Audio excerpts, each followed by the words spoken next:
कैसे हम VS code के अंदर जुपिटर नोटबुक ओपन कर सकते हैं, कैसे अलग अलग एक्सटेंशंस फाइल्स की होती हैं और उन पे कैसे हम नॉर्मल चीजें कर सकते हैं, इसके बारे में हम आज बात करेंगे। So let's start. सो जैसे कि आप एक फोल्डर पाथ पे हो, कोई आपने एक फोल्डर बनाया जिसमें मैंने एक सेशन 1 करके एक फोल्डर बनाया है, और मैं चाहता हूं कि मैं इसी पाथ में काम करूं। इसको बोलते हैं वर्क डायरेक्टरी।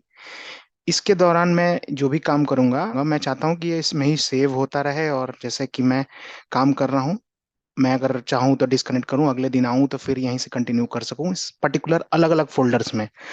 तो एक फोल्डर आपने बनाया, पहला काम। दूसरा काम, आप जस्ट उसके पाथ वाले पार्ट में गए, वहां आपको टाइप करना है कमांड। कमांड प्रॉम्प्ट आपको ओपन करना है CMD, और जस्ट CMD टाइप करके इंटर दबाइए। सो आपके उस पाथ पे आपके लिए कमांड प्रॉम्प्ट ओपन हो गया। सो मैं चाहता हूँ कि VS कोड में मैं इस वर्किंग डायरेक्टरी में VS कोड को इंस्टॉल कर लूँ। सो वो कैसे होगा, हमको टाइप करना होगा CODE, कोड यानी VS कोड का कोड, स्पेस डॉट। सो ये टाइप करके इंटर करने के बाद आप देखोगे कि आपको इस पाथ पे आपको ये डायरेक्टरी खुल के आपका वर्किंग पाथ हो गया ये। सो अभी बेसिकली आप पहली बार जब कर रहे हो तो आपके पास ये सब चीजें आएंगी। सो आपको क्या करना है, आपको एक ऑटो सेव ऑप्शन होता है। ऑटो सेव मीन्स जब जो भी आप चीज यहाँ पे करोगे वो ऑटोमेटिक सेव होता रहेगा इस पाथ पे। डार्क मोड में काम करने का कुछ लोग को पसंद होता है, तो वो हम जाके आप थीम्स में जाके, आप कलर थीम्स में जाके यहाँ से आप लाइट मोड या डार्क मोड या फिर जो भी अलग अलग मोड हैं इसके आप चेक कर सकते हो। बहुत सारे तरीके हैं।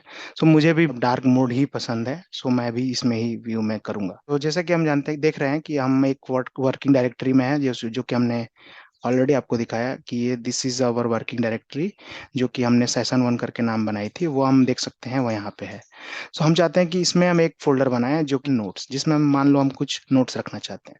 सो ये एक फोल्डर बन गया। सो दिस इज द वे, आप देख सकते हो पीछे जाके एक फोल्डर ऑलरेडी बन चुका है। सो दिस इज हाउ सिंपल, आप कितना इजीली यहाँ पे काम कर सकते हो VS कोड के अंदर। अब मैं चाहता हूँ कि मैं एक टेक्स्ट फाइल लिखूं, name.txt। सो TXT means text, text file. So just text file किया, ये ऑलरेडी यहाँ पर आप देख सकते हैं टेक्स्ट फाइल हो गया, जिसमें हम कुछ भी लिख सकते हैं। हाय, माई नेम इज XYZ। सो हमको कुछ नहीं करना है, हमको बस जस्ट, अगर हमको सेव भी नहीं करना है, हमको कुछ बस क्लोज कर देना है। आप देख सकते हो ये ऑटोमेटिकली हमारे ऑटो सेव की वजह से ही ऑटो सेव हो रहा है।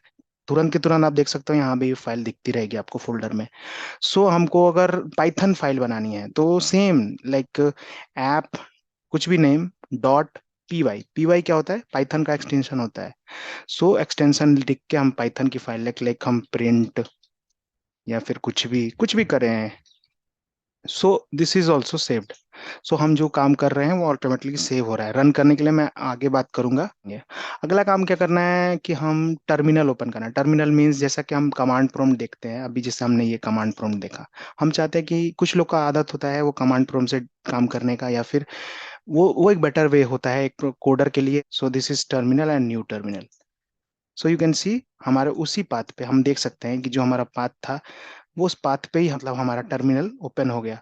सो अभी मैं देखूंगा कि मैं मेरे फोल्डर में कितनी चीजें हैं, कितनी फाइल्स हैं। तो डायरेक्टरीज में देख सकता हूँ, मैं देख सकता हूँ कि यहाँ पर एक app.py है, एक name.txt है और एक नोट्स है। सो ये एक तरीका है विंडोज में देखने का। और अभी मान लो मैंने बहुत सारा कुछ लिख दिया इधर, बट मैं चाहता हूँ मिटाना, तो वहाँ पे वो क्लियर का यूज कर सकते हैं लिनक्स वगैरह में, बट यहाँ पर आप CLS यूज करते हैं, CLS से आपका स्क्रीन क्लियर हो जाएगा। तो ये बेसिकली चीजें आप यहाँ से भी बना सकते हो कोई डायरेक्टरी, जैसे कि MKDIR, make directory XYZ name. So ये आप देखोगे XYZ बन चुका है। CD कमांड होता है। CD मतलब हम लोग उस पाथ में, उस डायरेक्टरी में जाना चाहते हैं। तो CD XYZ, मैं चाहता हूँ कि मैं XYZ में जाऊँ। तो अभी मैं देख रहा हूँ कि मैं, हमारा पाथ क्या होगा सेशन के अंदर XYZ में, हम चाहते हैं कि हम मैनुअली नहीं, हम टर्मिनल से ही बैक जाएं। तो हम उसके लिए यूज करते हैं CD space dot dot, means we are going to back.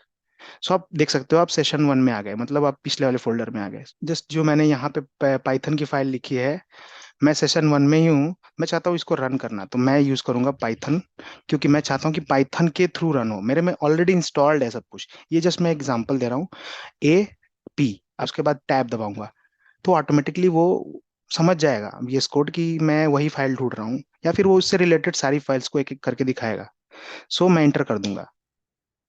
सो अभी मैंने कुछ ज्यादा कोड नहीं लिखा था, आप देख सकते हो मैंने बस प्रिंट करने का स्टेटमेंट, जो कि एक बेसिक स्टेटमेंट होता है पाइथन में। सो वो आप देख सकते हो टर्मिनल में वो प्रिंट हो रहा है। ठीक है, ये अलग अलग चीजें हैं। कुछ प्रॉब्लम्स होगा तो वो यहाँ पे रिफ्लेक्ट होगा। जैसे कि मैं अगर यहाँ पे एक ये चीज करके दे रहा हूँ, तो आप देख सकते हो कि अगर मैंने कुछ इश्यूज अपने कोड में कोई चीज गलती की है, तो वो आपको प्रॉब्लम्स में दिखेगा। मीन्स वो एक कुछ तो इशू है इस मतलब इसमें। तो हम ये यहाँ तक कि आप जब प्रिंट पे करोगे तो वो एक सजेशंस भी देगा। सो कितना अच्छा है VS कोड, क्योंकि हम एक न्यू बिगिनर हैं, हमें VS कोड प्रेफर करना ही चाहिए। अब नेक्स्ट बात आती है कि हम एक्सटेंशंस यूज कर सकते हैं बहुत तरह के। एक्सटेंशंस में जाके, जैसे कि मैंने अभी जुपिटर का एक एक्सटेंशन ऑलरेडी इंस्टॉल किया है। जैसे आप जुपिटर लैब अलग अलग से नहीं चाहते, तो उसका एक्सटेंशन इंस्टॉल कर सकते हो, दिस वन। जैसे मैंने न्यू फाइल पे गया, जुपिटर नोटबुक का एक्सटेंशन होता है .ipynb, न्यू .ipynb। आप देख सकते हो ये जुपिटर नोटबुक का एक फाइल है, जिसमें आप अलग अलग सेल्स देख सकते हो।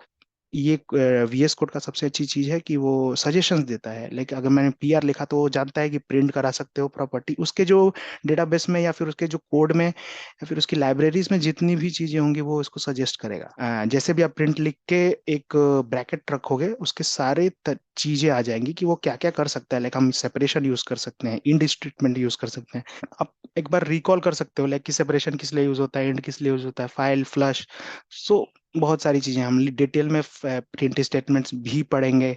सो ये अभी अभी के लिए इतना ही है। सो आगे नेक्स्ट चीजें देखते हैं।